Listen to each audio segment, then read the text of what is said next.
Hi everyone, it's the 15th week in Ordinary Time. This is Extraordinary. Let me tell you a little bit about the week ahead of us.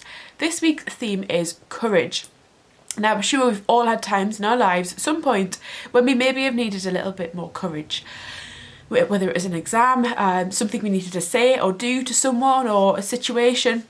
We all need courage, and the Holy Spirit can give us courage. And what I think is great is with courage and the Holy Spirit and the gifts of the Spirit and the fruit of the Spirit, all we need to do is ask.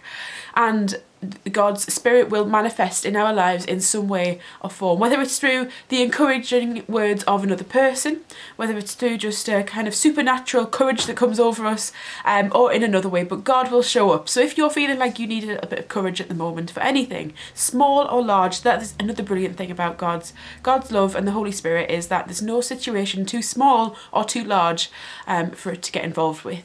So if you need a little bit of courage, maybe we can all pray together this week that we can ask God's Spirit, the Holy Spirit, for some courage in our lives. Now, this week we have a few options to celebrate from. As you can see on Extraordinary, if you've got it in front of you, a lot of the days have green and white, but one day in particular is just white, and that is Wednesday. Wednesday is the feast of St. Bonaventure. Now, St. Bonaventure is said to have had a near-death experience when he was a child. He almost passed away and was purely saved by the prayers of St. Francis of Assisi, which is amazing. Can you imagine? I mean, at the time, he wouldn't have been a saint, obviously, because he, in order to be a saint, I don't know if you know this, but you have to have died and then gone through a lot of approvals, and the church does a lot of research and keeps an eye on a lot of things when making someone into a saint. But St. Francis of Assisi was praying, for the now St. Bonaventure. Isn't that amazing? And actually that faith experience as a child had a huge impact on St. Bonaventure going forward. And he was really influenced in his future works by St. Francis and by a lot of other, St. Augustine of Hippo as well, very influenced by the work of him. On Thursday, we have an option to celebrate a feast. It's the feast of Our Lady of Mount Carmel. Now, normally, myself and a load of other young people and staff from those schools and pilgrims as well from the Nottingham Diocese would be in Lourdes. Yes, we'd be in Lourdes. And last year and this year, we would have been just right next to a convent of Carmelite nuns. So Carmelites are they follow Our Lady of Mount Carmel, hence Carmel, Carmelite. And these nuns in particular make chocolate, which is amazing. You can go and buy their chocolate, and I think it's just amazing. Part of their spirituality is to make their chocolate and their calling in life. What a great calling. So that's this week. We've got a message from Father Jonathan this week as well. And the message is on building bridges between generations to try and build a better world for us all. I think this is really important, but I'm going to hand you over to Father Jonathan, who can explain it so beautifully, with a few little challenges there along the way as well. So, Father Jonathan. Hello everyone, I'm Father Jonathan, the chaplain to the Briars. There are two images I want to show you which remind me of a theme which Pope Francis has often shared with young people. It's a theme about the young generation and the older generation coming together to build a better world. This is often called intergenerational relationships. Rather a mouthful, I know, but it means the different generations coming together. Now that lockdown is gradually being eased up, we want to move from images like this to images like this. So rather than having different age groups being distant and cut off from each other, let's see the generations coming together in friendship, dialogue, and Christian action to build a better world. Surely one of the lessons that lockdown has taught us is how much we need each other, how much the different generations depend on each other for our survival. You might belong to a small bubble, or if you've been to the Briars, you might have been put into a small group. These are great ways for you to share and to plan with your friends, with your peers. But why not occasionally share a bubble or be part of a group with people from an older generation?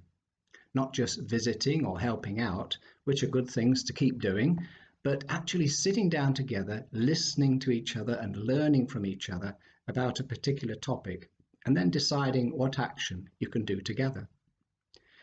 Now, you already may have a significant relationship with an older person, perhaps someone in your church family, or there may be a an older person whom you're looking forward to meet again, perhaps because you value their wisdom and their friendship.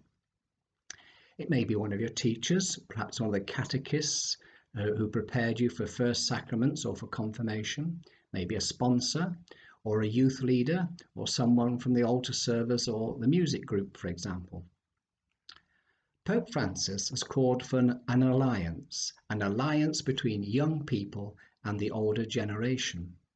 So why has he done this? Well, because older people must not be ignored or avoided as being out of touch or seen simply as a group to be cared for. Because, says Pope Francis, our elders are reservoirs of wisdom. He wants us to see, for example, our grandparents as the roots of the tree of life without which the tree can't flower. I think that's a wonderful idea. Grandparents and our elders as the roots of the tree of life without which the tree can't flower.